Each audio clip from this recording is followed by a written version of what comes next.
जिस समय भोले बाबा अपने कैलाश पर्वत पर बैठे हैं, इधर सती मैया ने एक दिन क्या देखा कि आकाश मार्ग में बड़ी चहल पहल हो रही है।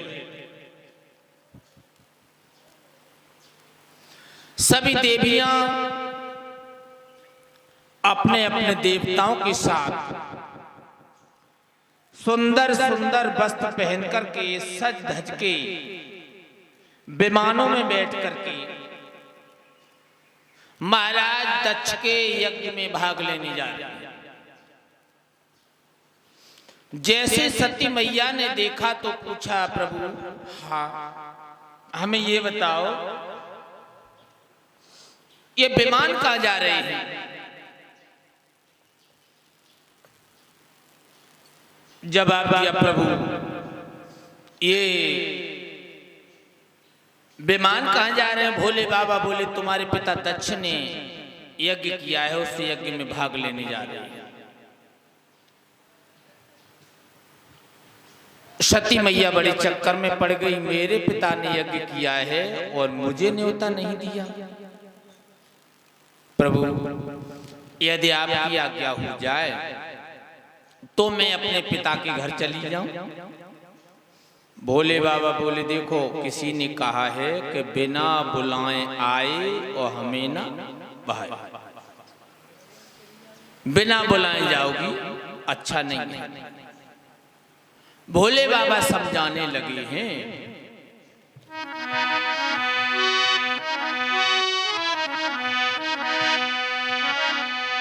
आदर नाय होएगा, अरे सती जी बिना बुलाए जाओगी।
भोले बाबा बोले कि बिना बुलाए जाओगी अच्छा ना होगा।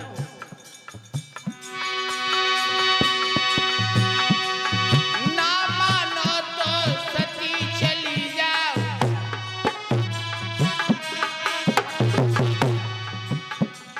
अंत में पछताओगी, सती जी बिना बुलाए जाओगी।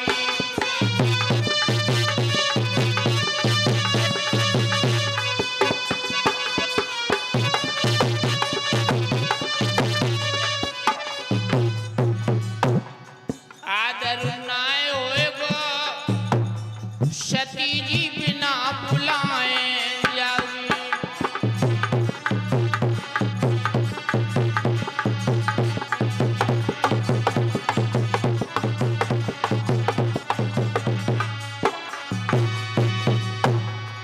आदर नाय होएगा, सती जी बिना बुलाए जाओगी।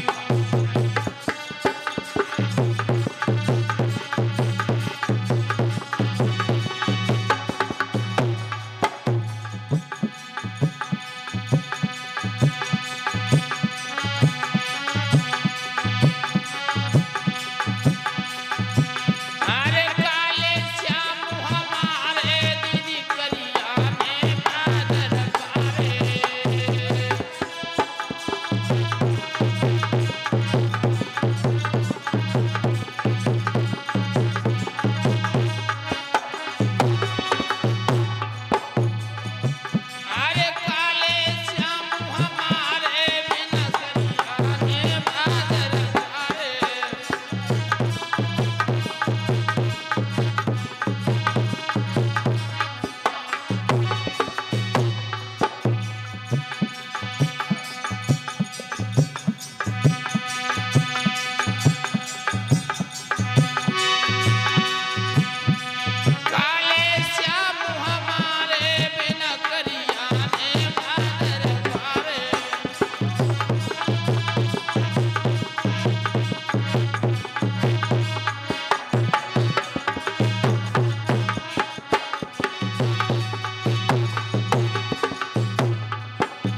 श्री सुखदेव जी समझाने लगे हैं कि हे राजन, जिस समय सती मैया ने कहा प्रभु आपकी आज्ञा हो जाए तो मैं अपने पिता दक्ष के यज्ञ में भाग लूं। भोले बाबा कहने लगे सती अगर तुम्हारे पिता चाहते तो तुम्हें निमंत्रण देते, मान जाओ, बिना बुलाए न जाओ। लेकिन सती मैया कहने लगी प्रभु बेटी यदि बाप के घर बिना बुलाए चली जाए तो उसमें कोई दोष नहीं है, प्रभु आज्ञा दे दो। भोले बाबा तो मना करते रहे, सती मैया अपनी हट। सती मैया कहने लगी है प्रभु काफी समय हो गया, तब से मैं अपने पिता के घर नहीं गई हूं, इसी बहाने से अपने माँ बाप से मिलाऊंगी, आज्ञा दे दो प्रभु। सती मैया कहने लगी है भगवान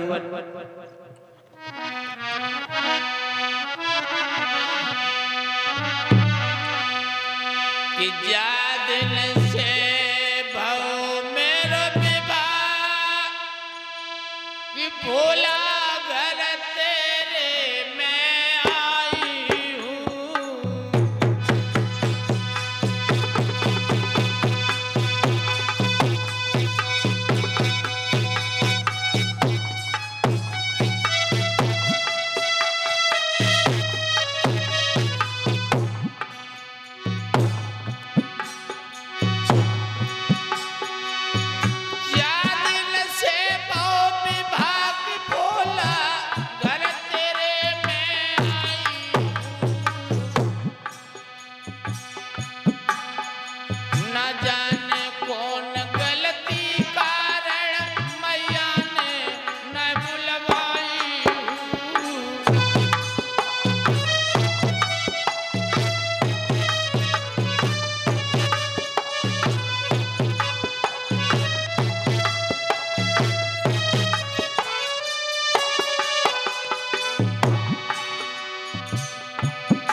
जवाब दिया है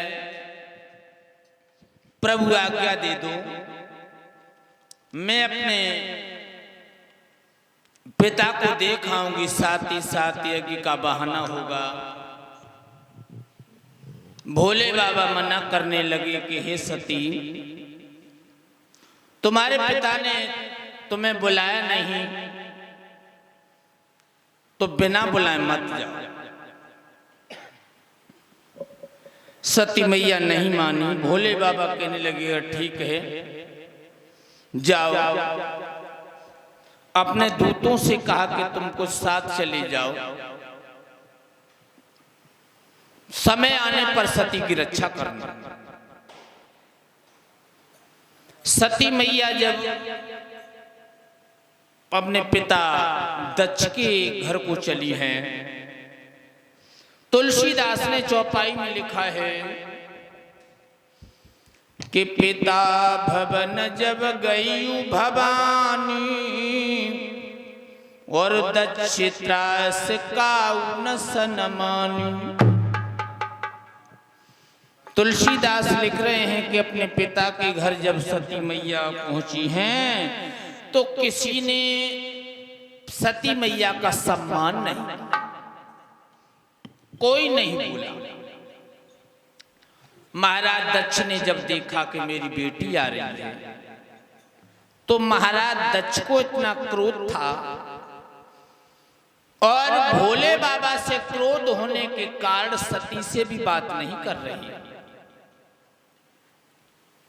मुंह फेर करके दूसरे रास्ते निकल गई। जब पिता नहीं बोले, कोई बात नहीं कर रहा, तुलसीदास लिख रहे हैं कि सादर भलू मिली एक माता और भगनी मिली बहुत मुस्किल। यानी माँ का दिल ही ऐसा होता है, माँ ने जब देखा कि मेरी बेटी आ रही है तो माँ भाग कर के अपनी बेटी से मिली, लेकिन डरते डरते महाराज दक्ष से।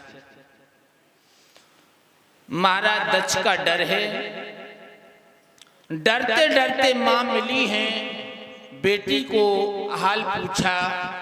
सादर भली मिली एक माता और भगनी मिली बहुत मुस्किल। यानी बहनें जो हती सती मैया की बेऊ मिली, लेकिन उनके मिलवे को तरीका और उनने कही और सती कहो कैसे हाल है, ठीक हो,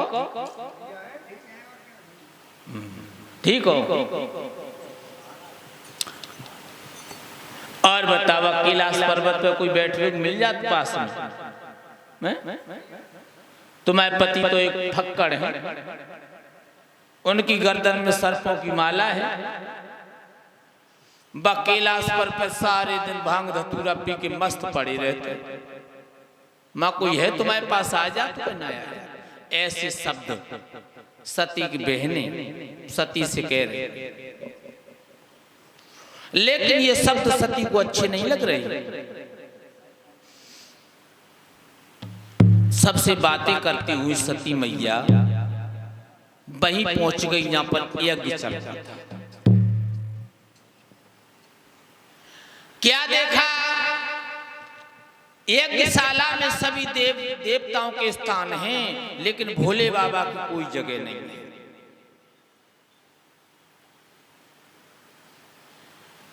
तो सती मैया ने कहा कि अरे देवताओं, तुमने अच्छा नहीं किया। जो आदि अनाथ अनंत हैं, उन तीनों लोगों के स्वामी भोले बाबा का अपमान करके तुमने अच्छा नहीं किया। हम तुम्हारे यज्ञ को विध्वंस करते, संपूर्ण नहीं होने देंगे। और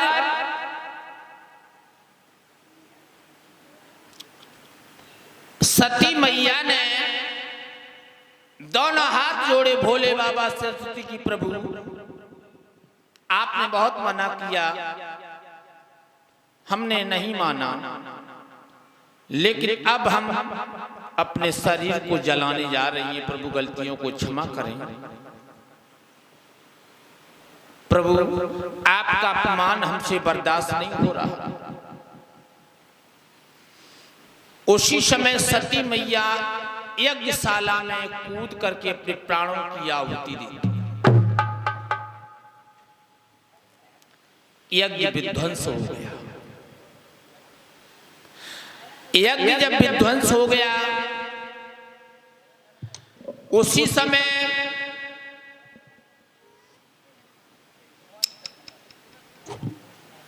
भगवत प्रेम योग भोले बाबा के दूतों ने काफी प्रयास किया, लेकिन आकर के भोले बाबा को सूचना दी कि प्रभु सती मैया ने अपने शरीर को जला डाला। जैसे भगवान भूतनाथ ने ये शब्द सुने, फौरन अपनी जटाओं को खोला, खोल के जैसे ही जमीन पे पटका तो वीरभद्र नाम का एक दैत्य तैयार हो गया। प्रभु आदेश करो। क्या आदेश है? जवाब दिया, वीरभद्र जाओ, जाकर के महाराज दक्ष के यज्ञ को विध्वंस कर दो।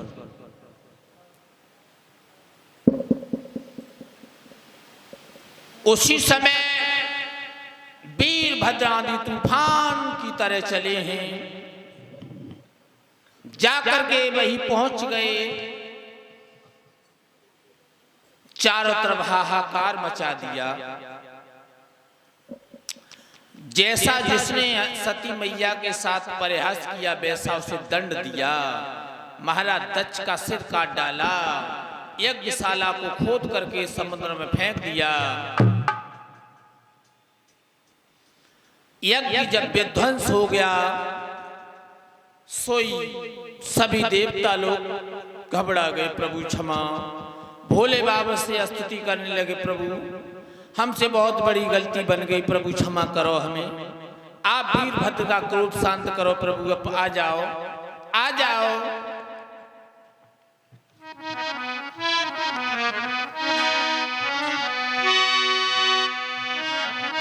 जवाब दिया है।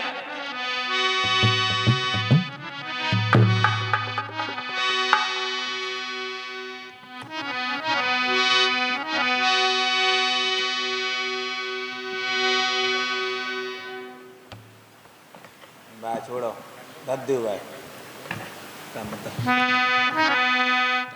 भले आदमी कहू रहे हो संग काऊ करना है। जब भोले बाबा से स्तुति की है, प्रभु मोह पे संकट है गाड़े, सभी देवता लोग कहने लगे हैं, भोलेनाथ मोह पे संकट है भारी, तेरे सुन त्रिपुरारी।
मुँह पे संकट है भारी, तेरे सुन त्रिपुरारी।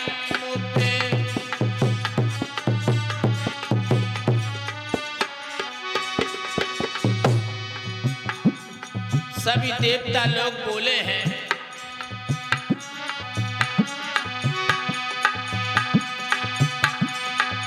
शिव सागर में नरसिंह तेरो,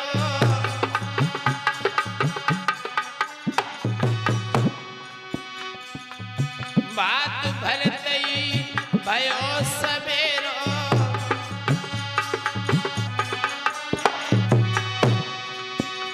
अरे पति राखी भारी, तेरे सुन त्रिपुरारी।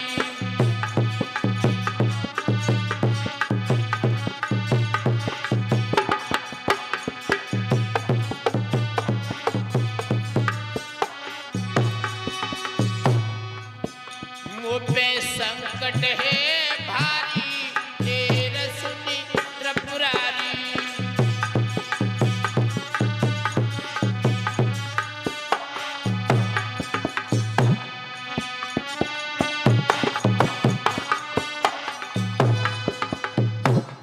सभी देवताओं ने स्तुति की, प्रभु क्षमा करो।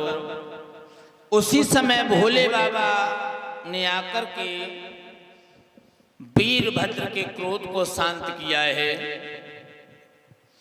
सभी देवता लोग कहने लगे, प्रभु महाराज दक्ष ने बहुत पाप किया, अच्छा नहीं किया, लेकिन इनका सर काट दिया है, लगाना भी बहुत जरूरी है, प्रभु इन्हें जीवन दान दो।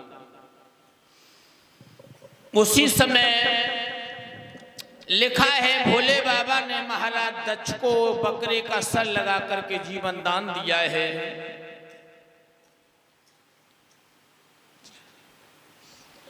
श्री सुखदेव जी समझाने लगे हैं कि महाराज, इधर सती मैया जिस समय अपने लोक को चली गई तो भोले बाबा ने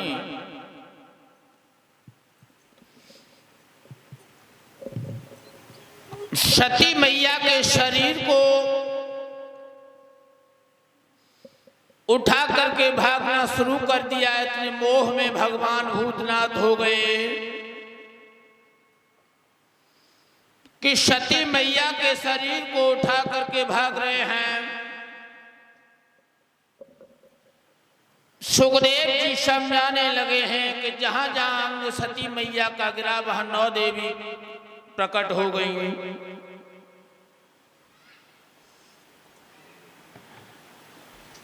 इधर जिस समय सती मैया ने जब दूसरा जन्म लिया तो दूसरा जन्म सती का महाराज हिमांचल के घर। तो नाम क्या पड़ा? गिरजा। बहुत सुंदर नाम है गिरजा। भगवत प्रेम योग गिरजा थोड़ी सियानी भई तो सारे दिन भगवान भूतनाथ की रटन लगाए रहती हैं, उनके नाम की माला रटती हैं, ओम नमः शिवाय इस मंत्र का जाप करती हैं। सारे दिन भगवान भूतनाथ की माला रटती हैं, सारे शरीर से भस्मी का लेप लगाती हैं। तो एक दिन सौनकादिक ऋषियों ने कहा, सती सारे शरीर से भस्मी का लेप लगाती हो, भला क्या करना चाहती हो? जब आप यहाँ भूतनाथ से शादी करना चाहती हैं, भगवान भोलेनाथ से, आप उधर कैलाश पर्वत की तरफ जा रहे हो तो जाकर के भोले बाबा से हमारी एक खबर कर देना।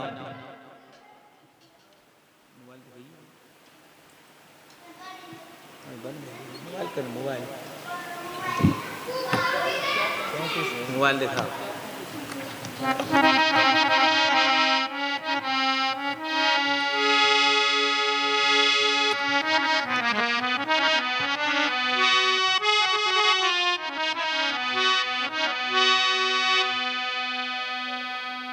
सौनकादिक ऋषियों से कहा कि आप कैलाश पर्वत की तरफ जा रहे हो तो भोले बाबा से हमारी खबर कर देना कि मेरे भोले से कह दीजो मोह ले जाए।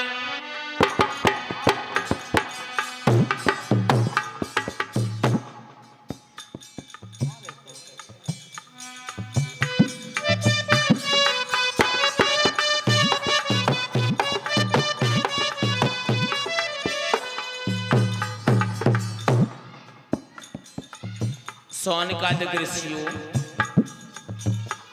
जाकर के भोले बाबा से कह देना कि मेरा दूसरा जन्म हो चुका है, महाराज हिमांचल के घर आ जाएं।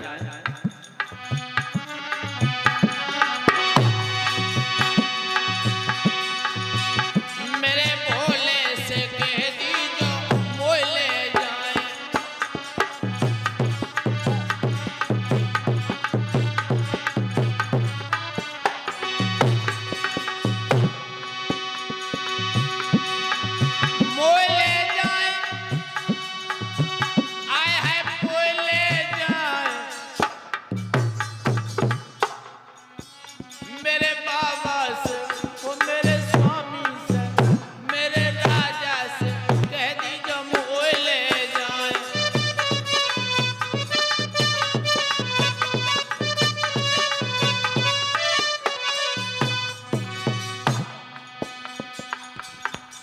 भोले बाबा से कह देना आकर के हमसे शादी कर लें, अगर और कोई आ गया तो नहीं जाऊंगी मैं।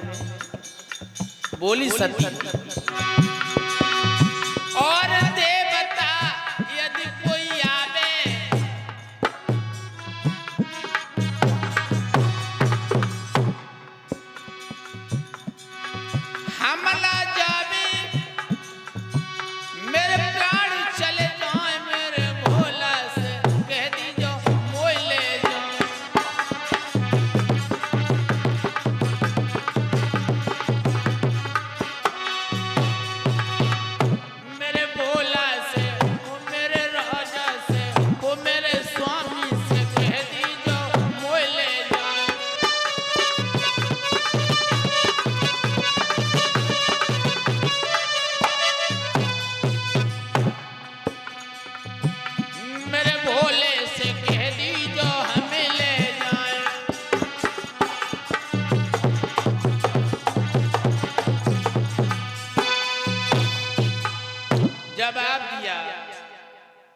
जाओ भोले बाबा से कह देना कि हमें ले जाएं।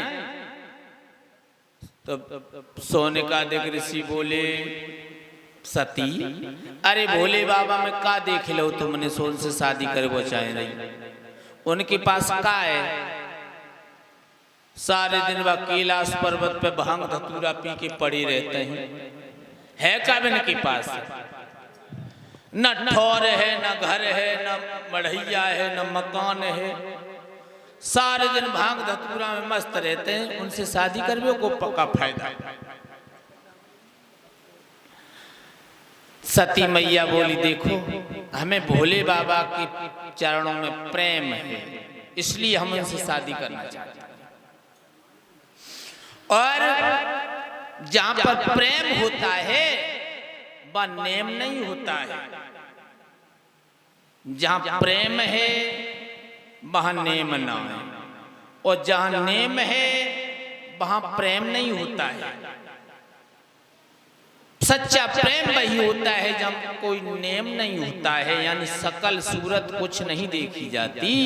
लिखा है, बोली है सती मैया, आप कह रहे हो कि उनके पास कुछ नहीं है, काले हैं करूप हैं, तो सुनो।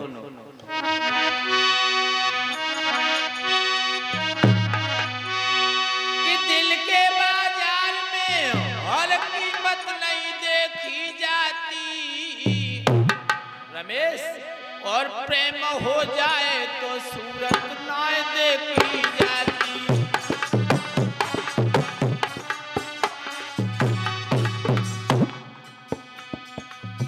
प्रेम हो जाए तो सूरत ना देखी जाती।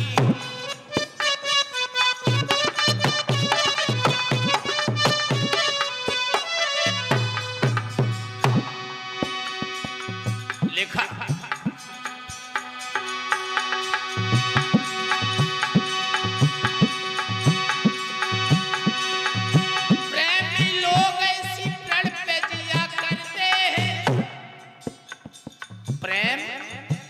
कई प्रकार का होता है।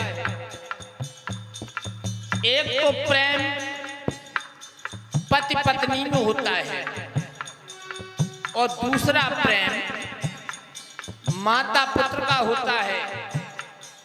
प्रेम कई प्रकार से कर सकते हैं,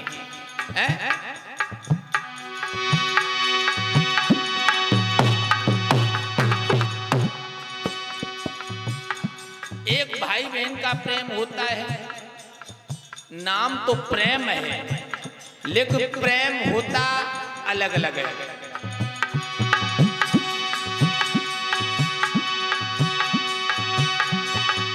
प्रेमी लोग इसी प्रण पे जिया करते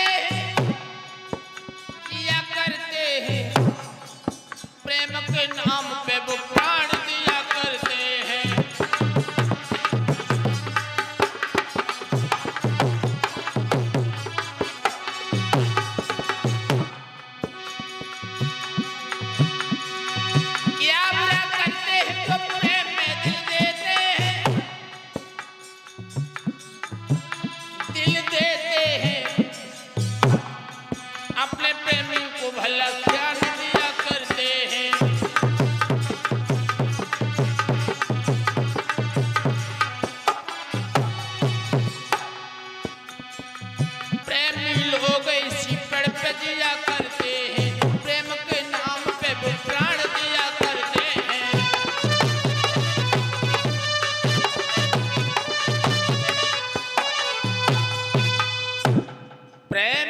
तरीका का होता है।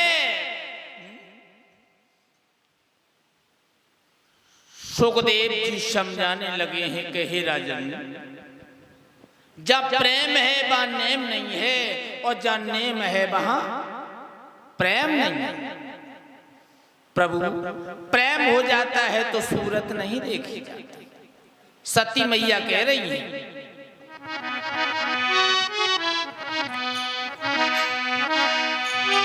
कि बैठ कर गम की तनाइयों में तेरे भाई